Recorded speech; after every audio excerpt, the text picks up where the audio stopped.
ગઈકાલે સાંજે Limbayat police station વિસ્તારમાં એક જયેશ પટેલ કે જેઓ ડિંડોલી વિસ્તારમાં રહે છે, તેઓ પોતાના મિત્ર વિશાલ સાથે ત્યાં દુકાન ઉપર ચા પાણી કરવા માટે ઊભા હતા અને પાણીની બોટલ લઈ રહ્યા હતા.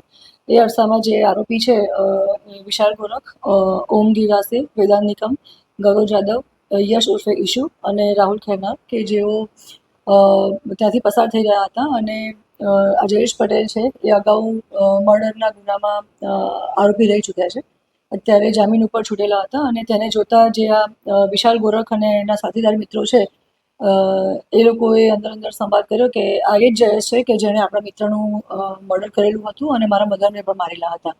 એ વખતે ત્યાં ઊભા રહી અને બોલાચાલી થતાં આ ઉગ્ર બોલાચાલી થઈ અને જ્યારે ઉગ્ર બોલાચાલીમાં વિશાલ ગોરખ જે છે એણે પોતાની પાસે રહેલું ચપ્પુ આજે મરણ જનાર જયેશ પટેલને મારી દેતા છાતીના ભાગે ઈજા થઈ હતી.